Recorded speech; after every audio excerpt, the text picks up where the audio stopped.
How y'all doing today, my friends? Welcome to part 17 of the Chris Chan and Alec Benson Leary phone call series.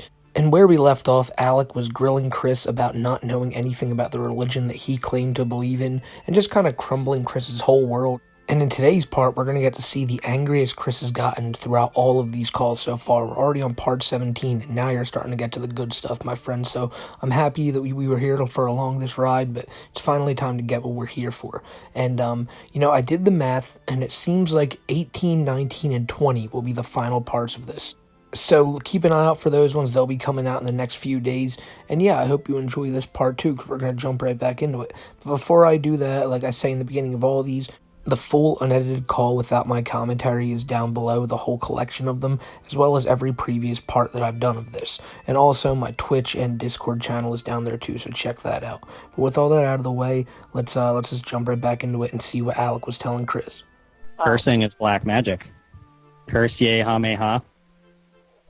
Yeah, I get it. I get what you're saying right now. So you're going to hell, right? Well, I'm making a tons for that. Are you really? Yeah.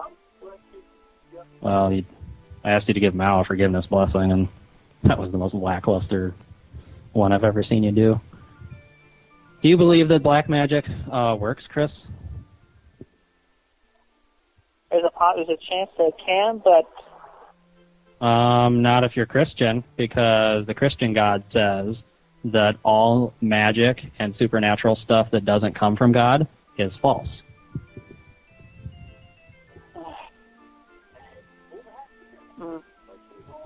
I have no comment to that. Okay, well, let's go back to the gay thing, because, we've established that you don't really know a whole lot about the religion you claim to believe in. So I would, when you're in the absence of important information like that, I would think just go with what you know, go with what you see. And by that, I mean, you've never been attacked by a homosexual. They've never done anything evil to you. I love at the end there, someone's mic, I assume Alex, is bumping against something, and you can tell, I mean, it sounds like a heartbeat. It's like dum dum dum dum, and you're kind of just waiting for Chris to respond to this question. Well, gay people have never done anything to you, because if you know anything about Chris, you know where he's going with this. He does go with this, and I don't want to spoil it for you, but if you know about Chris, he's going to bring up that story of him back in the day when the teacher put him on his lap, and it's the story that a lot of people have theorized Bob just made up and put into Chris's head to try to give them some ammo against the school system. They were trying to sue them. So I mean, there's a million and one ways to look at this, but yeah, as soon as Alec brought that up, I knew where this was going, and I'm not surprised that it is indeed where this went. Actually, yes, I was abused by one. A homosexual principal at my elementary school tapped me on his lap, said some offensive things to me, and I felt uncomfortable, so I jumped off his lap and hid under his desk. What did he say to you? I don't remember what he said to me, but they were offensive. Okay, well, there are bad gay people, just like there are bad straight people. So one gay person did something bad to you that you don't really remember, therefore all gay people are going to hell? Is that the logic you're doing there? More or less. See, Chris doesn't understand that Alec is just repeating this to him and asking him, for certain, to try to, understand, Chris, do you really mean these, crazy things you say? Do you really mean that you only had one bad experience with gay people, and now that's just, you're taking that and accusing all gay people of things? And he kind of just sits there silently and, yeah, more or less, cause he doesn't know what to say, so he's like, the guy did bring up a good point. So I guess I can disagree to this, because maybe he's on my side, You never know what Chris is thinking, but he was thinking in the moment that he would be cool with just saying, yeah, that is what I'm going with, Alec. Not realizing that the question Alec asked him was so asinine and something that, really, it was kind of it wasn't really something that needed an answer to. Alec was just kind of trying to make Chris see the error of his ways, but Chris just couldn't understand that and really thought that, that's a valid response, and it's something that if Chris admits to, he's not in the wrong, but at the same time, he just doesn't understand that, you can't base your idea of people off of one time like dealing with a lot of people of that same community. But yeah, Chris just he'll never be able to understand that. He just sees one person do something bad and automatically assumes everyone does stuff like that. Except for women though. Women can break his heart and treat him like trash all day long, but he'll still think that every woman on the face of the earth is just absolute angels. And I think that's because he's just so obsessed with women and so obsessed with China at this time and still today. So maybe it just lets him overlook it. But yeah, I mean, I'm just gonna throw that one out there too. How many... Okay, so I should condemn all straight people because you've been horrible to me. You've said a lot of bad things to me. You've threatened me. Maybe, or not just straight, maybe I should condemn autistic people because you identify with autism a lot and you have been a very bad person in most of our dealings. Are all autistic people really selfish and demanding and arrogant? No. Not all of them are. But all homosexuals are bad? Because you had one bad experience? Okay, That's a double standard. Yeah, okay, well, they're all not. Oh.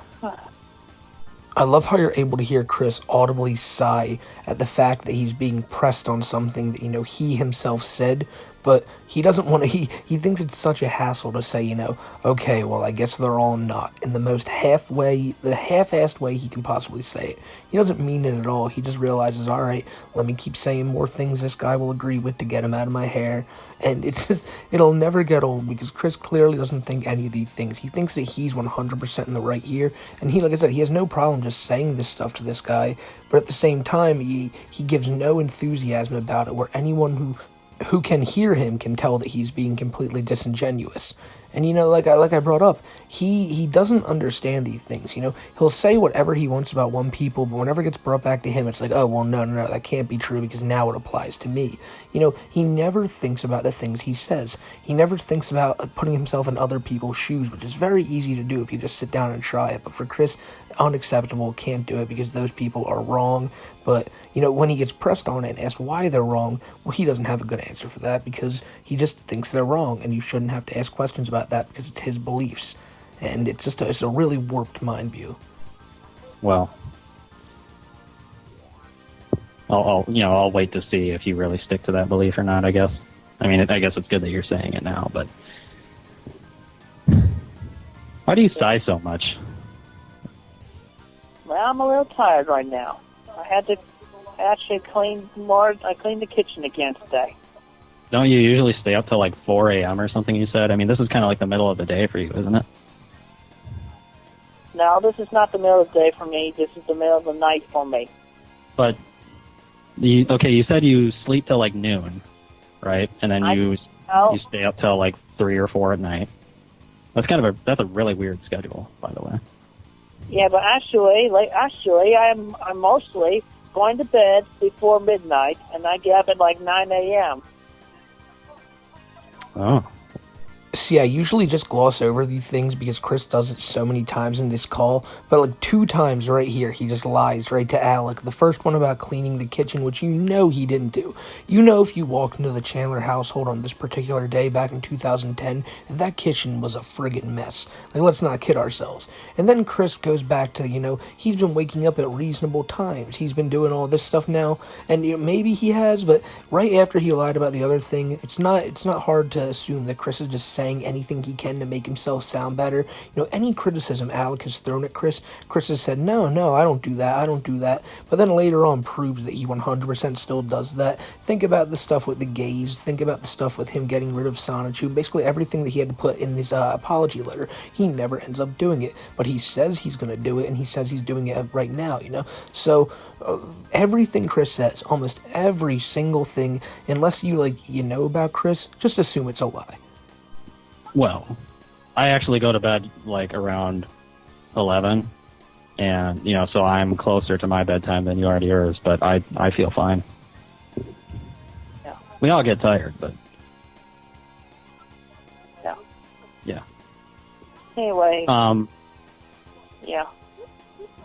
see, thankfully this phone call still stretches like another 9 minutes, and this video is going to be a lot more long than that. But the thing is, you can tell when Chris tries to say that, like, "Oh, anyway, because he's only responding to Alec really quietly, yeah.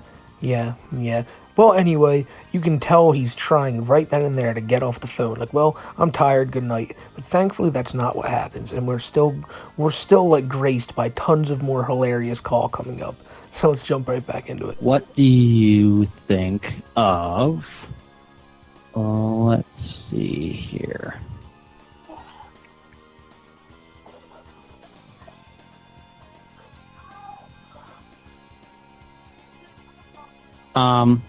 Oh, here's another good question. When someone asked you about the mailbag that you fabricated and you gave them that stock response again. I really want to see you actually, my main goal right now is I want to see you put real effort into your mailbags. I put as much effort as I could, but, sometimes I do come up blank, and that cannot be helped. Chris, I know you've said plenty of times you're a pretty smart guy, right? Yeah, but sometimes I'm quick, sometimes I'm slow. Why? Everyone raised a glass for Alec with his brilliant question asking an autistic guy why his mind gets slow sometimes, Great work, Alec. I know he's just trolling, but at the same time, it's like, really? Just, like, you could have said 1,000,001 things in this situation. Why are you asking him why? Like, you know why. I know he wants Chris to tell him why, but it's just like, like, come on. Like, there's other things you could have said other than that. Every time I hear him say that, I'm just like, dude, like, that's still, I don't know. To me, it's like, that's just cheap shit. Because getting Chris to explain his autism, it's always weird to me. It's like I don't think he even understands it. Which, we've been blasting him for tons of things in this call, and for me to draw the line at this is pretty hypocritical. But it's like I know you're trolling him, but like, why is that a question? Like, why? It just happens. I don't know why. It's my head. I'm not a psychiatrist. You don't have to be You remember that Mike Jackson memorial email you got here? You used the copy and paste response on that, too. Yeah, well, I didn't know who that was. I didn't realize that was the guy that went out and moved out and went married the prostitute that did him. I thought that you said that you spent a lot of time reading and carefully rereading these emails. How do you not know the basics of what it's about? Well, I miss a detail or two sometimes. It happens. You missed all the detail, Chris. You missed all the detail. I thought they were talking about Michael Jackson, the pop star.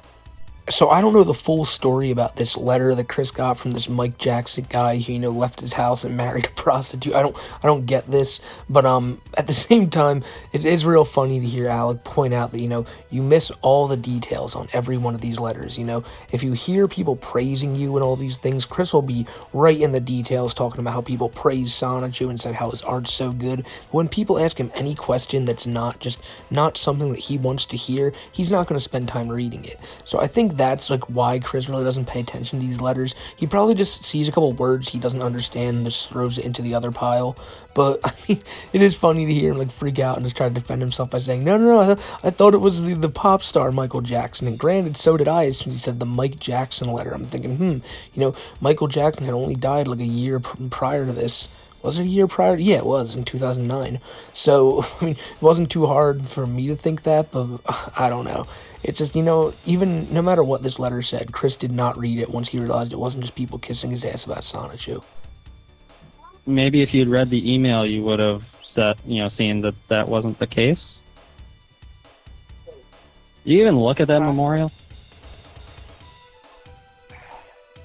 Chris, Chris, why do you not put effort into anything? I do put effort in everything. Everything? No.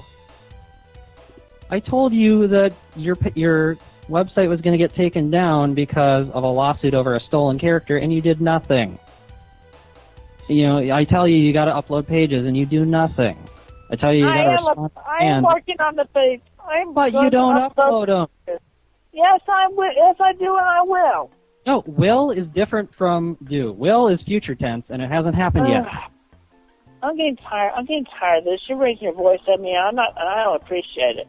Well, I think I kind of, I'm just trying to enunciate a point. I'm trying to get you to respond. Yeah. So there's Chris's classic yell, the one that's been heard around the world, I do put effort into everything, after proving for the past, 4 hours that he puts effort into absolutely nothing. It's just one of those things. Like I said, Chris wants to sit there and say it because he's behind a computer screen and doesn't have to prove it right at this moment. But if someone was right in front of him asking this, he would just curl up into a ball and just be like, yeah, I'll get on it. But because Alec is asking him here and he's starting to get ticked off, he screams at him, and he's so adamant. He believes in his own mind that he's this manly man who works all day long and gets everything done, when it couldn't be further from the case. So for him to lash out at Alec like that is just one of the most ridiculous things, because it's such a lie. But he truly believes this lie because he sees his world from a weird point of view. And then he tries to act like Alec is the one in the wrong. He literally sounds exactly like Bob Chandler. There are these phone calls where I think it's like the person who played Blue Spike and a bunch of other people are prank calling Bob. And I think it's at the beginning of one of Gino's videos. But Bob is on the phone and he's like, well, listen, buddy, you're calling me and insulting me and I don't like it. And Chris here, when he talks about that, sounds just like his dad. He's like, you're raising your voice at me, and I just don't like that. And it's where he gets that. He gets it from his dad. Any type of voice raising, any type of non-positive words are just going to be met with absolute just ignorance from the Chandler family, no matter which one of them it's being directed at. It's just something they've proven time and time again with the little we've gotten out of Bob and Barb and the tons we've gotten out of Chris. A person raising their voice, that really is enough to just, completely discombobulate you. Besides, you yelled at me first. No, you raised your voice at me first. No, I asked you, Chris, why do you not care about anything? And then you screamed, I do care! You're being ridiculing to me. Is that the pot calling the kettle black? See, I know it's Chris, and I know he doesn't think the right way, but at the same time, it's so infuriating to see him try to give this excuse, try to say, oh, well, you were being ridiculing to me. Well, you've been sitting here for the past 4 hours, saying all these things without backing any of it up. You've been saying all these things to Alex, saying you're going to do this, going to do that, and you never do it. You've been lying about everything. You've been being dishonest this whole time. You've been proving that you're not trustworthy. You've been showing that you're the worst type of character, but it like so many people, and it's always internet people, like lolcows that spend every hour online, they genuinely want to be able to do whatever and say whatever, but getting called out on it is the real problem. It's something that Cyrax does every day. It's something that Chris did all the time back around this time and still will do today whenever he gets out of jail. But it's just so funny to see them do that and to think that that's a valid way to think, You're wrong and you're being ridiculing for calling me out on this stuff, but I'm completely in the right for just lying my ass off for the past 4 hours. Chris, I want to understand why it is okay for you to do so many things to other people, but you get mad when they do it back to you. Please, I'm asking you a simple question. Please explain this to me. Why is it that any tiny level of stress or inconvenience, and you immediately will fall back on, you're being attacked, or you're being, your world is... It just happens, especially when I'm tired. That's not an excuse. That is not an excuse. That's an excuse that a child uses. Yeah, he'll never own up to anything. Even when Alec is giving him a simple question here, why is it okay for you to do these things and for no one else to do them, which he's already asked once? Chris he has to sigh and you can tell, really upset, and to say, it just happens, especially when I'm tired. So basically he's just saying, oh, I'm cranky, so I'm allowed to do whatever I want right now. It's just one of those many things that, Chris will say and do and just think it's all right because that's how he lives at home and probably gets away with it. So he can do it to all these people online too, and it should be fine. children complain that they have to do a little bit of hard, work or deal with unpleasant situations. Honestly, I have been very polite with you, Chris. I don't swear at you, except, a few occasions when you really piss me off. But for the most part, I don't. I don't yell at you. I raise my voice in response to you raising your voice.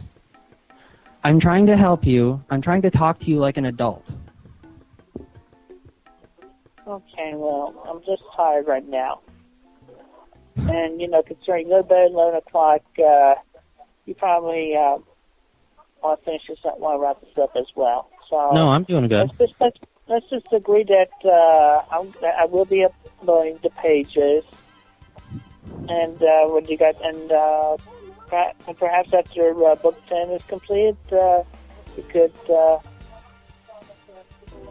Actually, you know what? Well, you know what? If you want to, don't worry about the ad. Don't worry about the ad space at this point. And at this point, Chris has utterly and completely given up. He doesn't even care about what he's initially been on the phone for. He just wants to get off the call now with Alec. As you can hear him say at the end there, he doesn't even care about the ads anymore. And you can tell he's starting to get into the conversation, talking about Sonichu book number 10 and the reboot that's going to come with it. And like midway through saying that, you can tell a light bulb flickers in his head and he's like, wait a minute, I'm totally not going to do that. So let's just not say, one of the few times of good, like a good piece of knowledge Chris gets in his head, maybe don't say things if I don't plan on doing them. So he walks that back immediately and says, like, you know what, just screw it. He'd rather have all those ads on there than have to go back and rewrite Sonichu. Even though Alec has told him a million times why it's necessary to do this legally, that's no concern to Chris. The legality, the copyright situation means nothing. All Chris wants to do is get this guy off his back, because to him the only reason he'd have to rewrite it is to please Alec. Because like I said, he hasn't thought about any of that copyright stuff. I guarantee you that. So he's not going to think about that. But because now he's just decided, well, I can get this dude off my back and he won't ask about it anymore, and so I'll be good then. It's just like I said, I've been saying it all call, but it's Chris's mind view that just gets him to think this wacky stuff, but at the end of the day, it doesn't really matter, because he doesn't really care about any of this anymore, and he just wants to go to bed. I'll just leave it to that, but Please yeah, stop but running away from me, Chris. What? Please stop running away from me. I'm not running away from you. I'm right here. I know you're not literally running away, but you're trying to end the conversation because I'm making you feel bad. Like, it's so funny because you can tell each time he's genuinely caught in a lie and he knows it, he gives that sigh. He's done about 100 to 200 sighs throughout all these call series, but he does it every time. It makes it known, damn it, I was so close to getting away from this guy, but not yet. Not just yet. And it's not even because I'm attacking or insulting you. I'm just presenting, a few things that are very minorly unpleasant.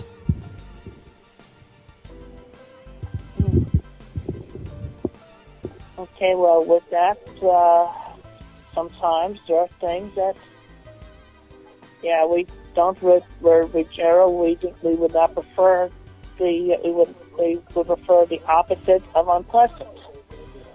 You seem to prefer the opposite of unpleasant literally all the time.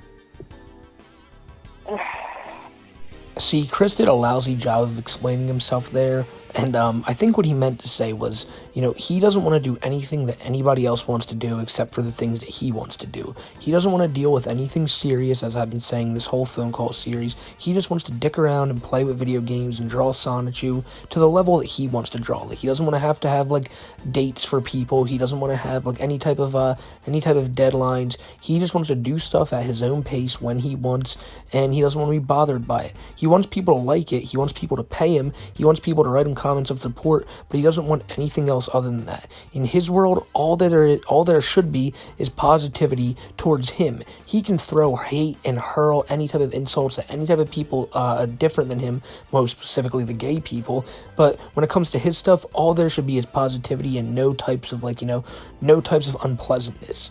And it's just a really childish view on how life should work, but it's Chris, and he always had that view, and he still kind of does. Although this time he thinks he's Jesus now, so maybe his views changed a little bit differently. Any little bit of stress, and you run for the hills. You avoid anything unpleasant, even in cases where dealing with a small problem now will avert a very big problem later.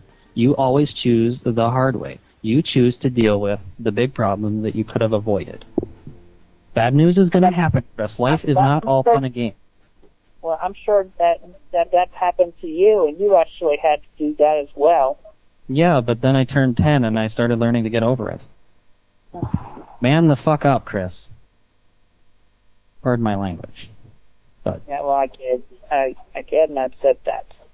God, so many stress sides. I mean, he's getting caught over and over. He keeps thinking he's got Alec, but he just always ends up sighing in the end. And this time, once again, you'd think, in Chris's mind, he thinks he's got Alec dead to rights. He's like, yeah, well, I bet that happened to you once in your life. And he expects Alec to just go silent and go, oh my God, it has. What am I doing? Why am I saying this to you? Like, oh no, Chris. But it's like, no, Chris, because this happens to everybody. Hardships happen. You gotta learn to deal with it when they happen. But to Chris, this is just an unbelievable thought. Life is just sunshine and rainbows, and there should never be any serious stuff going on. you're going to have to show that with your actions, Chris. Yeah. And I will. Do you believe that we could ever be friends, Chris?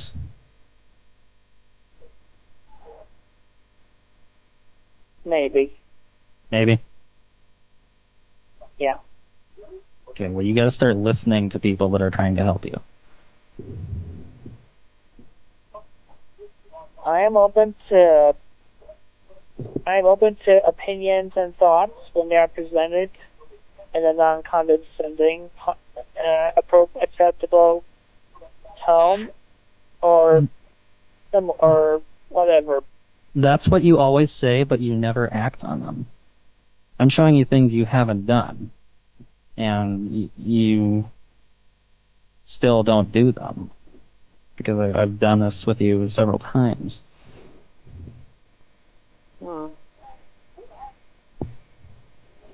Yeah. I will. Listen, I'm gonna go. I'm really, seriously, I'm feeling a little sleepy right now. All right, well, have a good night. Maybe I'll All right. talk to you later. All right. Take care. Good night. Bye-bye. I've always loved at the end there, Alec asking Chris if they can ever be friends, because it really is just trying to test and see if Chris really thinks of this guy as someone who's helping him out or not. But the way he just responds with a cold little maybe. Like, you can tell he hates this guy. He wants to get off the phone with him more than anything. Calls with Alec to Chris are just chores, and it's chores that he does not want to have to do.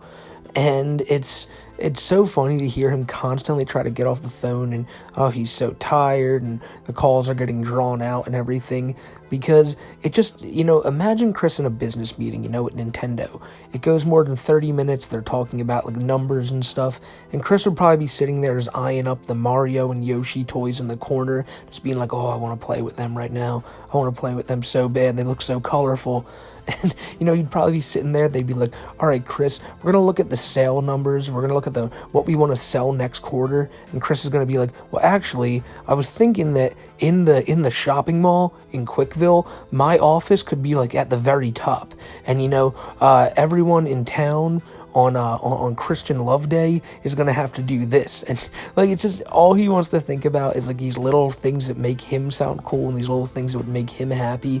And that's really the end of, like, that's really how to sum up Sonichu in a way. Because Sonichu isn't a comic book out there to make people happy, to make people like, wow, what a great story, I can't wait for the next episode. It's just Chris's fantasy and what he wants to write and things he finds funny and things that, like, he himself likes. And maybe that's what makes any work good.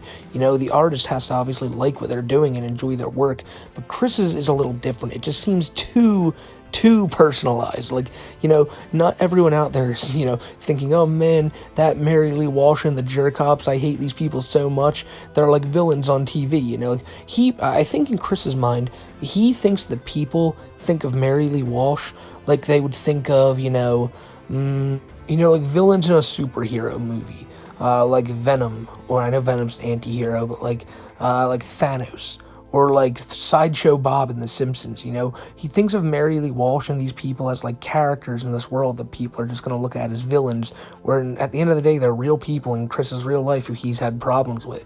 They're not just fictional characters that people are like, oh man, what a bad guy. But you can't expect him to think anything differently. He's always going to think the same way, and it's Chris. You can't expect him to ever change, and that's the one thing that I have to keep stressing to myself and all of y'all, is that Chris will never change, and he'll never think the right way, because he's physically incapable of it. You can't blame him for that, but you sure as hell can kind of sit back and just enjoy the wildness that comes with it. So I want to give a shout out to Vanessa, Krabby, your mom, Club Doom, Cody Hale, Sky, Echo Spectre, Scaly Schisms, The Night Owl, Kaitan, Churlish, Phelan's Party Place, Isaiah, Pythea, Moochie, Grant M, Mick Surly, Adrian Lara, Sky Fitzpatrick, Alright Stingy, the Ghostbusters fan, Brian 1, Vaga, Trademark, Akiba's Beat fan, G-Man, Blake Austin, Gypsy Paul, Chris Chan's Fanta Bottle, Music Biz Marty's Bong, and now Cyrax's Stylus. I want to thank all you guys. You guys are friggin' goats. All y'all who made it this far, you know you're a goat as well. And I hope you guys have been enjoying these, because, you know, we just finished phone call number 8, and now we're getting to the final call, phone call number 9, ladies and gentlemen. As I said earlier, we got about 3 more parts to go. Part 18, part 19, and then the finale. So I hope you guys stick around and enjoy it, because it's been quite a ride, and I've had a great time having you all here for it. And, you know, after this, we just jump to a new thing, and it just starts all over again. So leave things in the comments about what you'd want to see next, and, you know, we'll talk about it. We'll figure it out. Until the next one, guys, thank you for all your support. Thanks for all the comments you leave and all the love you show, and I can't thank you enough for it. So until then, I'm out of here. Take care, and I'll see you on the next one. Stay safe, my friends.